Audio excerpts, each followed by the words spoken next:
I'm Melanie Carlson. I'm the city engineer with the city of Fairfield, and with me I have Doug Flournoy. Doug Flournoy, city council member at large. And I guess we are the B team, the replacement team. Yes, we're the B team. We're here to fill in for Connie and her guest. whoever Connie would have had here. Right, exactly. So we'll do our best to get you up to date on the happenings within the city of Fairfield. A few construction things, I guess, that's going on despite the pouring rain that we had today. It was pretty hard for a while there. Yep. Lots of things still going well. Obviously nothing going on today, a lot going on today. But the biggest thing I think everyone's wanting to know about is Crow Creek Bridge, or the bridge on East Burlington by Chautauqua Park. Still going well. Talked with that crew today. Looking at around the end of September, still on schedule, and things are going really well there. So we'll have some pictures maybe up on the city's Facebook page next week when after the Jefferson County Fair is over. I've got my fair shirt on today, but after the fair is over, I'll be out and about on the projects a little bit more, and I'll get some pictures up on the Facebook page. That's the biggest construction project we've got going on, but we have a lot of other things happening within the city, a lot of things we're trying to prepare for. So, Doug, you have some surveys that we need people's help with? So, we have a couple surveys here that we'd like you to participate in. And these are important because they help the city collect data about various aspects of life in Fairfield. And it helps, in one case, a private organization collect data on home care needs, for example. So the first one I'm going to talk about is, let's see if I can find it here. I posted these on Facebook, the Fairfield Civic Matters group on Facebook this morning. So they're all together right there, and there's a link to the survey, so you can just click on the link, and then it only takes about 5 or 10 minutes, maybe at the most, to fill one of these out. So the first one I'd like you to look at is, or we would like you to look at, Emergency Management of Jefferson County is writing a new hazard mitigation plan. So these are required to be written by management authorities in every county, and a lot of grants from the U.S. government are dependent on having these plans in place. So what they'd like you to do is go to the sorry, Werner. Go to the link and, well, let's see. Here I am. I thought I'd be smart and bring my phone and have it all go easy, but fill out the hazardous mitigation plan, and they're going to ask you questions about what you think is are the greatest threats to your community. You know, storms, tornadoes, earthquakes, soil compression? No, soil expansion? What is soil expansion? Some of the stuff that happened in the Sioux City area, the greater Sioux City area, after the floods, the collapsing of the soils, sinkholes, or the shifting of the soils when water levels rise or fall. I see. So they have like 10 different items, and they want you to rank them in terms of what is more important to you, which is of most concern to you, and which is you think is the most threatening to you in this community. Yeah. And so this, you posted that to what page, you said? To the Fairfield Civic Matters group on Facebook. Yep, it's also on the City of Fairfield's page, and even though the city's promoting it, we really want all of Jefferson County to fill it out. The very last question asks about your zip code, because this does apply to the whole county. Right. Whether you are in Lockridge or Batavia, Libertyville, or even in the rural areas, they want to hear from everyone, because we do understand, or they understand, that everyone has different worries and concerns. One of the questions I think asks about what are the impacts to you if the power goes out? Exactly. And a farmer versus maybe someone who has in-home daycare, those are going to be completely different worries and needs, but those are all great things to report to those surveys. My most important concern there was I wasn't able to cook. And, honestly, that's kind of important whether you're a farmer or in-home daycare as well. But I don't have 50 cows that are going to freeze to death because they don't have heating or something like that. Exactly. So we encourage you to, no matter where you are in Jefferson County, to fill that out. Again, the link is on the City of Fairfield's page, Fairfield Civic Matters, and there are paper copies at Fairfield City Hall. Okay, that's the first one. Second one. So there's an organization in town called Fairfield Cares. And if you Google Fairfield Cares, there are a lot of Fairfields in the country and a lot of Fairfield Cares in the country. So if you go to the Facebook link, you'll find it right there and get the right one. They provide they're conducting a home health care survey.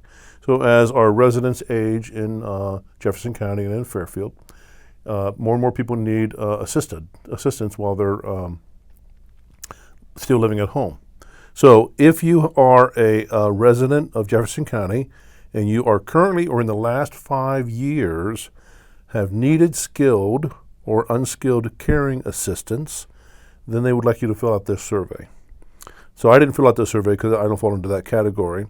But the purpose of the survey is to collect information on what degree of need there is in the community, how many people are in need, how many people are providing that service, and the age and what your disability might be. Or when I say disability, I don't mean a physical disability necessarily, but it could be any kind of thing a challenge you have around the household that could provide a threat to you and you may not be aware of some of these things, but when you take a fall, that's when you become aware, I suppose. But we want to avoid all that.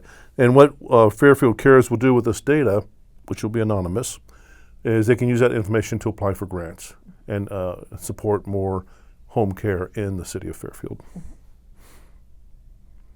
All right, last one is a City of Fairfield survey. It's called the City of Fairfield Water Service Line Survey, and there's 2 parts to water service. There's a part that the city builds, which brings water to your stop box outside your house. And then there's a lateral that runs from the stop box to your home. And then we also include in that all your internal plumbing and piping that's inside your home.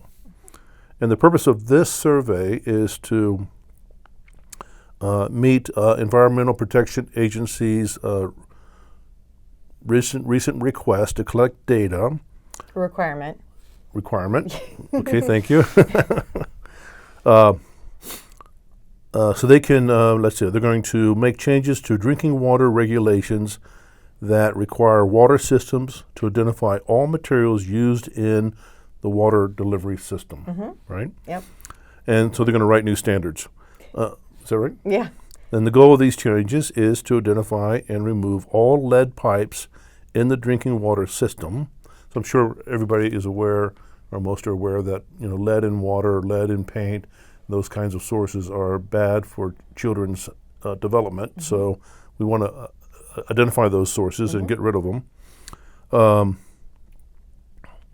So the goal of these changes is to identify and remove all lead pipes in the drinking water system.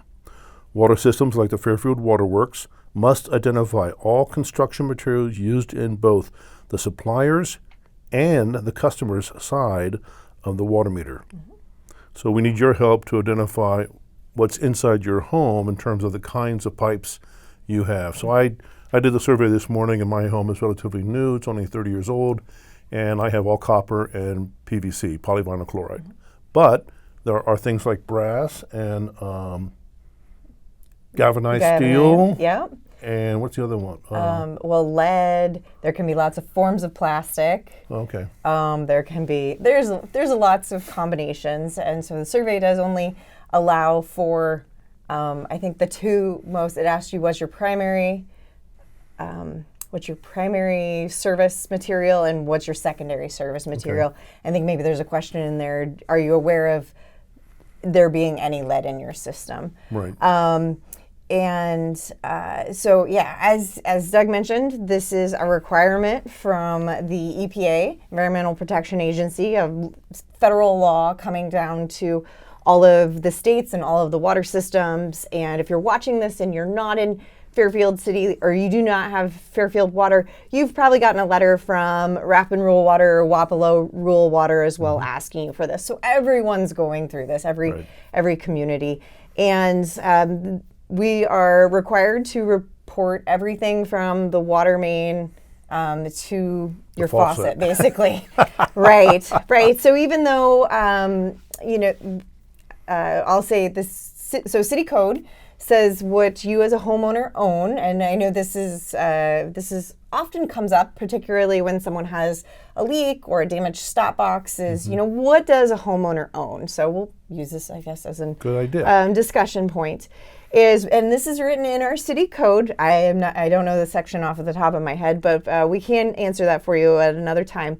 In the city code, it says everything from the water main, or the larger pipes, the 6, 8-inch, even 12-inch pipes, everything from the main to the house is owned by the property owner. So that's going to include what connects the line to the main. That's called a corp. The service line material, the curb stop. This is a lot of people, unfortunately, find out when they sell a home or buy a home, they find out that doesn't work. And those need to be replaced. And then that service line as it goes all the way into the house or to the meter pit. So even though maybe you only get charged for the water after the meter pit, you do actually own that whole line. So when we're talking the service line and wanting to figure out what materials we're talking about, we're asking for that whole stretch. Now, I don't know what's in my line from the main to my house. Exactly, and I have joked for years as an engineer, if I could see underground and predict those types of conditions, I would not be an engineer. I would be in Vegas. So we understand that you're not going to be able to answer all these questions. We ask that if you fill it out yourself, fill it out to the best of your abilities. We have one moment. And then if you don't know, they have an unknown box. Yep. So you don't have to guess. Yep. You just, if you don't know, honestly don't know, just click unknown. It's good. Because then we know that you don't know. Right. So. Yep. And then if you don't feel like you can identify the pipes, don't know the difference between copper and plastic, we do have a city temporary seasonal employee, Tyrell Curtis, who is going door to door to do these surveys, getting people who have not filled out the surveys. We do sometimes have a little bit of overlap on those where he might not see which people have filled it out in the last couple of days. But we do try and stay up to date on those. And so he'll be going door to door, asking to see where your water comes into your house and looking and identifying those pipes. So if you do want to help us out and be proactive, but you get to the survey and you feel like you can't answer those questions, you can call City Hall and arrange for a time for him to come, or you can wait for him to knock on your door. Right. One of those two, depending on how organized your schedule is. We were just laughing about that earlier on whether you're a type A scheduler. Or she's got a spreadsheet that has her schedule on it. I was very impressed. Just for this week. Normally I'm not that organized. But in the survey, there are nice pictures about the different kinds of pipes. So they have pictures of what copper looks like, and brass, and galvanized steel, and lead pipes. Yep. And also at the end of the survey is an opportunity to participate in the program that the city has to collect samples of water from time to time, and they can send that water off to a laboratory and they'll test it for water quality. So you can volunteer to do that. And how often would a homeowner be involved if they volunteer to do that? I don't know the answer off the top of my head. Oh my God! I'm sorry. I cannot remember a day when I ever asked Melanie a question that she didn't know the answer to. Well, but I'll always say I'll follow up with you on that one. That's it's not every month. I want to say it's once a quarter. Yeah, it's not very often. It's not very often, and we don't do. Everyone who says that they're willing to help, we appreciate that, but we are not going to do everyone's home in town. So we have been testing in a few people's homes for many years in the water quality reports that went out with the water bills. I think last month I got one. Yep. The City of Fairfield's lead and copper are well within the regulations required by the EPA. However, this is still something we have to do. So this is not something like our wastewater system where Right. we have not been doing something or taking care of something, and we have to do this. This is across the board, the whole country. They're going to survey everybody. Yes. And the idea is to catch every piece of lead or lead-producing material that might be in your household, because it's about your health, not about anything else, really. That's what it's about. Right. I was going to say something. I can't remember what it was now. Well, another common question I guess people have asked is, there is a question about whether you have a water softener Oh, yes, right. in there. The reason that we ask that question is that when water is too soft, and I know that some people think that Fairfield's water tastes very has a high mineral. It does have a high mineral content, and some people don't like that taste. Right. And so they have a water softener, and that's fine. It's personal preference. But when you do have a softer water like that, it does make your pipes more corrosive. So you It does? It does. Oh, I didn't know that. Yep. So when you have a water softener, you're actually more likely to pull the copper and the lead Really? from your pipes if you do have them. Wow. Leaching. Mm-hmm. It's called leaching. Okay. And we still use copper in construction. Copper is not. It's not bad like lead. Lead is very bad.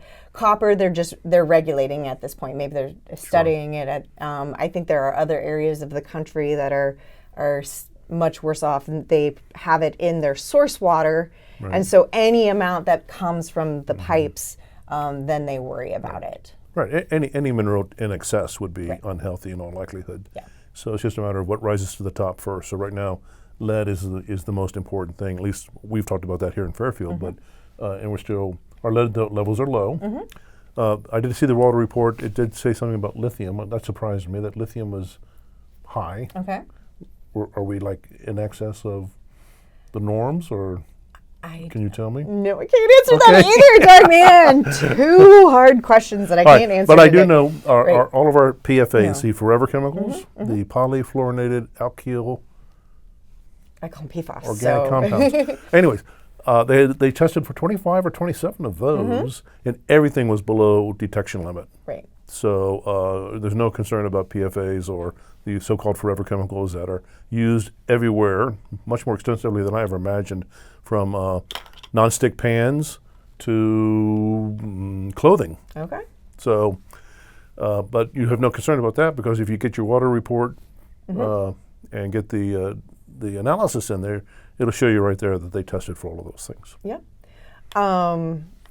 Something else with the water bills.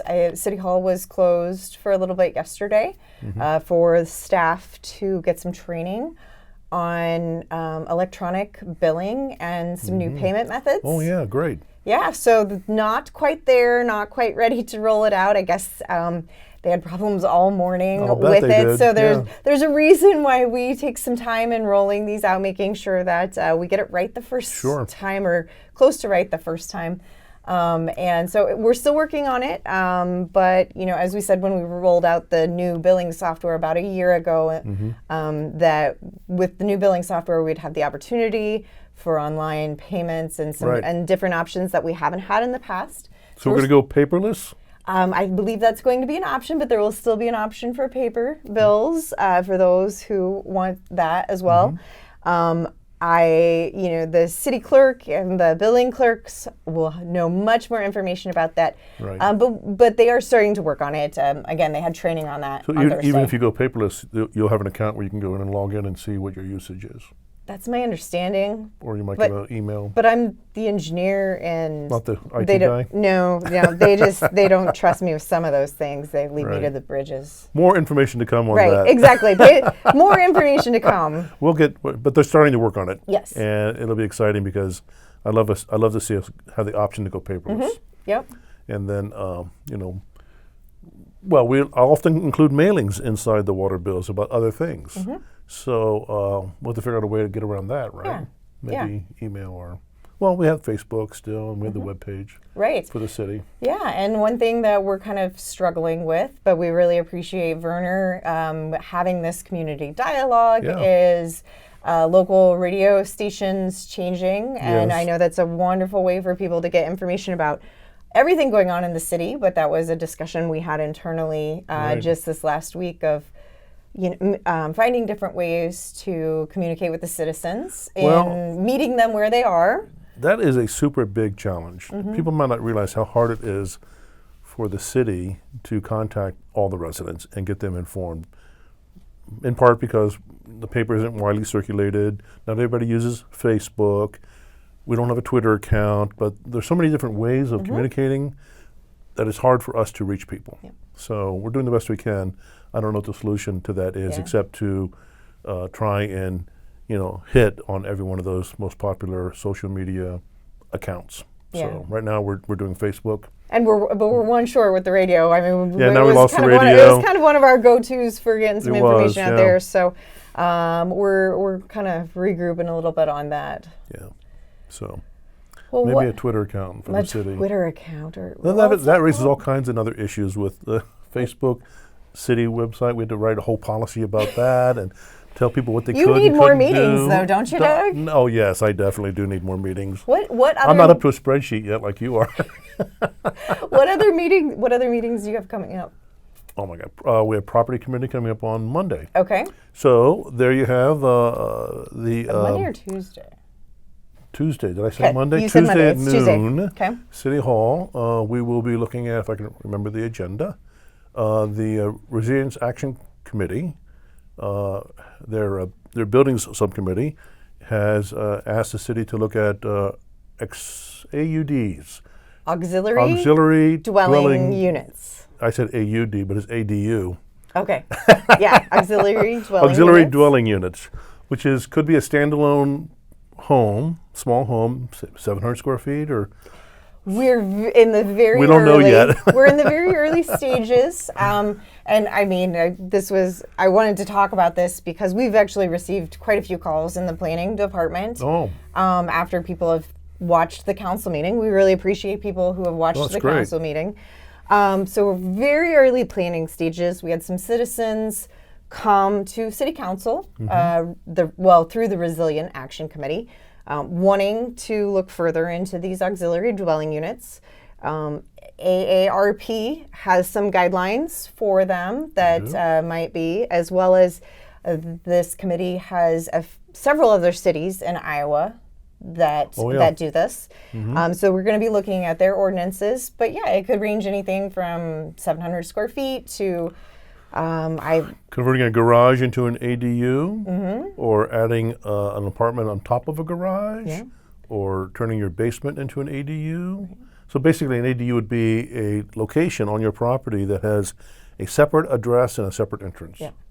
And they're usually small, and for guests or for like a mother-in-law suite, they call them sometimes, or family members who are visiting can use them. But so we're looking at that on Tuesday at noon. Then the other thing on the agenda is the Walton Bridge, the Walton Golf Course, the bridge that goes over the, what are the names of those two lakes? Well, it's one lake. It's all Walton Lake. It's all one lake, okay. But the Causeway, the Causeway Bridge. Yes. Yes. Failed. Yeah. It's walkable, but it's not rideable on a cart. Yep. So the city is responsible for taking care of that. So we're going to look at some plans that French Renneker has brought up to resolve that issue. And we're hoping that can be fixed by the end of the summer. Yep. And then the third item is ADUs, Walton Bridge, and something else. Oh, well, we have a lot of property cleanup, so there's maybe a property cleanup to discuss in there or Maybe. something like that. I don't remember. Yeah. Oh, I know.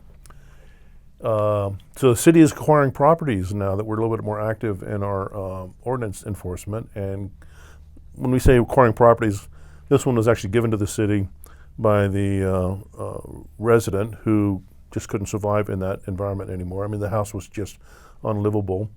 And so we found alternative housing for that individual, and then he gave the house to the city, which we then took the house down.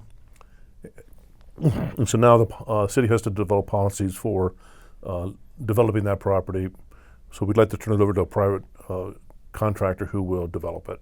So we're going to discuss how to go about doing that. And then this will be kind of a model for future properties that the city might acquire. And when we talk about those, we're talking about homes that have been abandoned or maybe are fire damaged and are just not livable anymore, or they might be abandoned and livable, but they need to be brought up to code. They're not livable in the sense that they're meeting our ordinance requirements, but they could be repaired and brought up to specs so that we can then rent them to somebody or sell them to somebody. So that's the idea. And so we'll address that issue on Tuesday as well. So it's open to the public. If you want to come to that meeting and listen and see what's going on, we welcome you to be there. Yep, we really appreciate community involvement. I'm one of the people who manages the city's Facebook page, and it's not that is not the best format in order to get comments to the council members. I think most of them prefer emails, which we have available on the city's website. We can put Doug's email. I'm sure Werner can superimpose it on the screen or put it in the comments or something fancy that we can't do. So we do really appreciate the public input on these situations. The ADUs are going to be a complex. It's not a complex issue, but it's going to be something that we're going to discuss. We're going to discuss it for a while. We want to get a lot of opinions. So reaching out to Doug and Councilwoman Esty and Paul Gandy. We're on the property committee. Yep, reaching out to them, letting them know your opinions, coming to the meetings, staying informed with that. Those are great ways to get your thoughts and opinions out there. The Facebook comments don't always, if ever, get to city council members. So although sometimes I enjoy reading them, they don't necessarily get where they need to be. So and it's kind of an interesting question, because when you advance an idea like this, all of a sudden things that you wouldn't think of come to the surface. So for example, the first two things were from Brett Farrell, our emergency management coordinator for the city at the county. Did you know that there's a length limit on the hoses that the fire trucks have? 150 feet is the limit. So if you put an accessory dwelling unit on the property, it's got to be within 150 feet of where the truck can park. And they're not going to come into your driveway in all likelihood. So that's one consideration. And another consideration would be, well, how do they know which building to go to? So how does the 911 system handle addresses? And do we do 1801 and 1801 and a half? Or do we do 1801A and 1801B? So those are not unsolvable problems. I'm sure they've been solved because other people are already doing this, but it has to be addressed. And so those kinds of things come up, and we have to talk about them and figure out what the best option for Fairfield is. Yeah, and one thing we're finding out with the water service line survey is a lot of buildings in Fairfield don't have their address on the front of their building. Yeah, I noticed that too. Or very visible. So Right. that's going to be one of the parts of the discussion with the ADUs as well. So I don't know, maybe the Restore can get a big shipment of 5-inch, I think, or maybe 6-inch letters or numbers. Because there's a lot of people in Fairfield who need them. I need 2 7s. 2 7s. I don't need a 2-7. I need 2 7s. Okay. All right. For my mailbox. Well, if anyone has, good access to a bunch of those numbers, and there's plenty of places in town that need them. They're important for our emergency services to get to you. But it's going to be part of the discussion with the ADUs. Yep. So it'll probably take a little while for all this to become a reality. Maybe might even take 6 months. We'll see how long it takes. But we'll work on it as fast as we can, I guess. So maybe we'll come back when we get a little bit farther along. We'll come back and give you an update. All right. All right. Well, thank you very much. Thank you.